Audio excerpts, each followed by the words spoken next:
اصل انسان کی چھٹی حص ہے۔ یہ ہو تو انسان ہر مقام سے آسانی سے گزر جاتا ہے۔ ویسے بھی مزاح، مذہب اور الکوہل ہر چیز میں بآسانی حل ہو جاتے ہیں، بالخصوص اردو ادب میں۔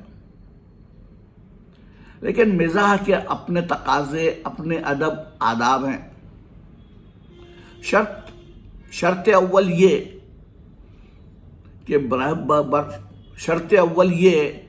کہ برہمی، بیزاری اور قدرت دل میں راہ پائے،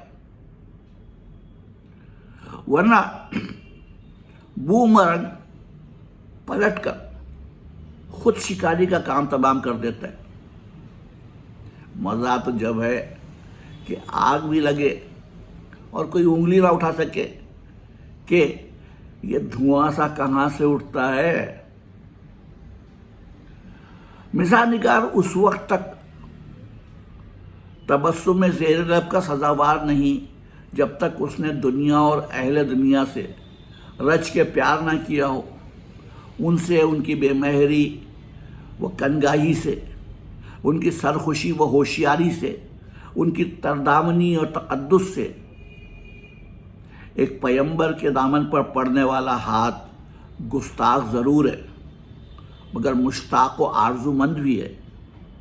یہ زلیخا کا ہاتھ ہے، خاک کو چھو کر دیکھنے والا ہاتھ۔ صبا کے ہاتھ میں نرمی ہے، ان کے ہاتھوں کی۔ ایک صاحب طرز ادیب نے، جو سخن فہم ہونے کے علاوہ ہمارے طرفدار بھی ہیں، تجھے ہم ولی سمجھتے جو نہ سود خوار ہوتا، ایک رسالے میں دبی زبان سے شکوہ کیا کہ ہماری شوخی تحریر مسائل حاضرہ کے عکس اور سیاسی سوز و گداز سے عاری ہے۔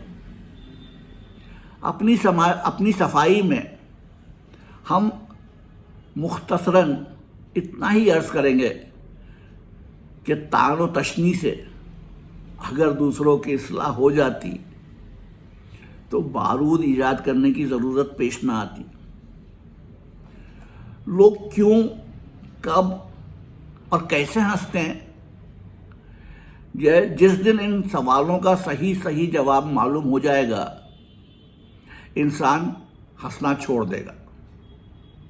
رہا یہ سوال کہ کس پر ہنستے ہیں، تو اس کا انحصار حکومت کی تاب و رواداری پر ہے۔ انگریز صرف ان چیزوں پر ہنستے ہیں جو ان کی سمجھ میں نہیں آتی۔ پنچ کے لطیفے، موسم، عورت، تجریدی آرٹ۔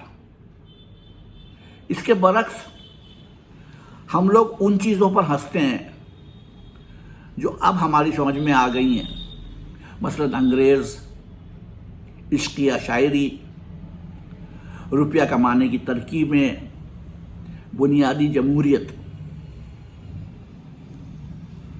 فقیر کی گالی، عورت کے تھپڑ اور مسخرے کی بات سے آزردہ نہیں ہونا چاہیے۔ یہ قول فیصل ہمارا نہیں، مولانا عبید زاکانی کا ہے۔ مزاح نگار اس لحاظ سے بھی فائدے میں رہتا ہے کہ ممکن ہے کہ اس میں بھی تفنن فائدے میں رہتا ہے کہ ممکن ہے اس میں بھی تفنن کا کوئی لطیف پہلو پوشیدہ ہو، جو غالباً موسم کی خرابی کے سبب اس کی سمجھ نہیں آ رہا۔ اس بنیادی حق سے دستبردار ہوئے بغیر یہ تسلیم کر لینے میں چندہ مذائقہ نہیں کہ ہم زبان اور قواعد کی پابندی کو تکلف زائد تصور نہیں کرتے۔ یہ اعتراف عجز اس لیے اور بھی ضروری ہے کہ آج کل بعض اہل قلم بڑی کوشش اور کاوش سے غلط زبان لکھ رہے ہیں.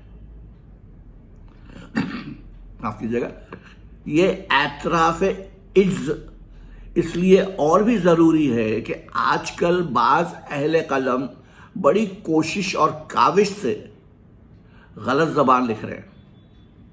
ہاں، کبھی کبھار بے دھیانی یا محض آلکس میں صحیح زبان لکھ جائے تو اور بات ہے. بھول چوک کس سے نہیں ہوتی. مشتاق احمد یوسفی. میں معذرت خواہ ہوں چونکہ مجھے ایک ہی ٹیک میں ریکارڈ کرنا ہوتا ہے، اس لیے فمبل ہوتے ہیں، غلطیاں ہوتی ہیں.